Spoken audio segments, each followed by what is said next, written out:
It has been a crazy spring here at Eisei, and the temperature started changing about 2 weeks earlier than they normally do. So everything really started popping out in late February as soon as I got back from my long trip to Japan. So came back, everything in the workshop was fully flushed out, or at least partway flushed out, beyond what I would have expected, which meant we had to rush to get everything repotted.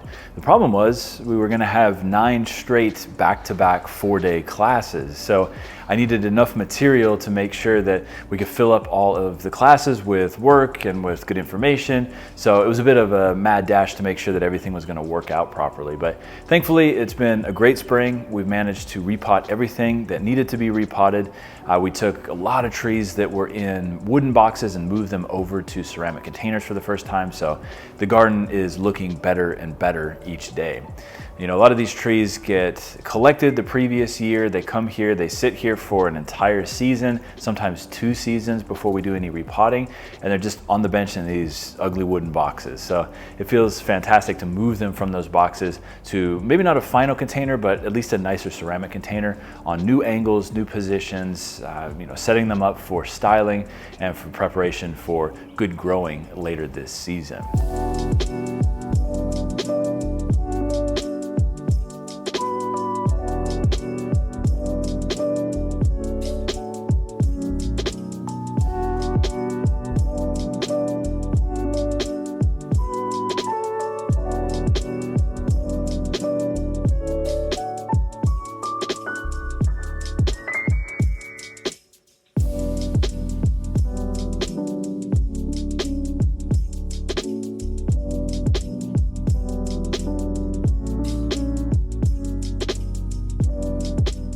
So in addition to all of the students coming in this spring with those back-to-back classes, I had some good friends and some relatives actually come help us out. So a good buddy of mine, Joe, from over in St. Louis, came over, helped out, did a lot of the sort of menial stuff around the garden for me while I was operating the classes, helped set up the benches again, put everything back in its rightful place. And my nephew from China, who's actually here studying up in New Jersey right now, came down for his spring break and got a little practice with the watering. I taught him how to water some of the trees after we repot in the spring. He seemed to enjoy it quite a bit. So it was a pleasure having him here. And a big shout out to him for helping out in the early spring.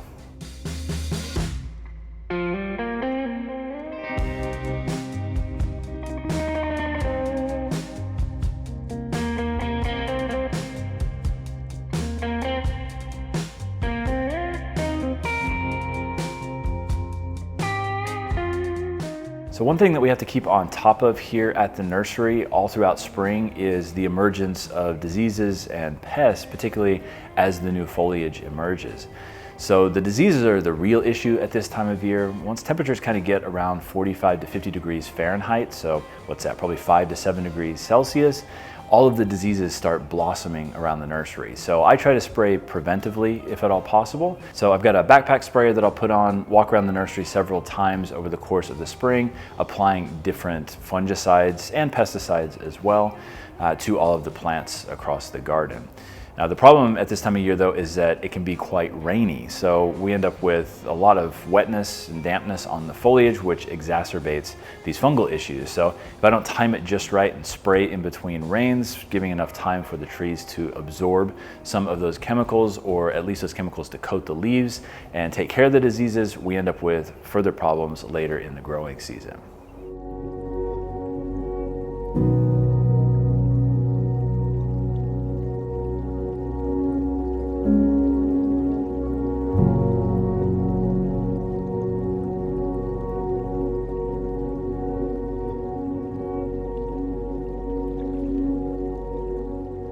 So now the repotting season is kind of winding down. We're moving into basically growth mode at this point.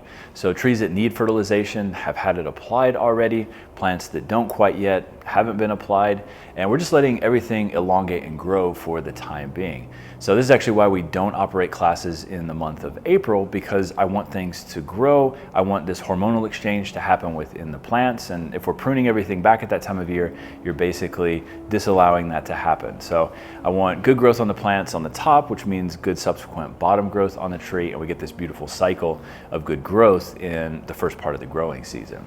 So for the month of April, we're just hanging out here, doing a little bit of styling on some trees like this Rocky Mountain juniper behind me here.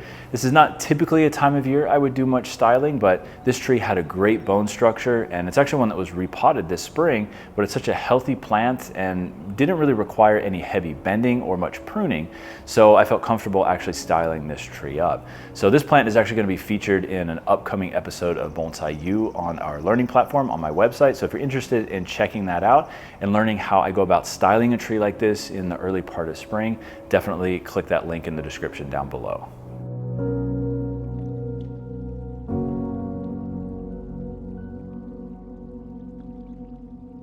So I hope you guys enjoyed this update video. I know it was a bit of a long hiatus from YouTube, and this was a bit of a short update, but I just wanted to fill you in on what's going on here at the garden.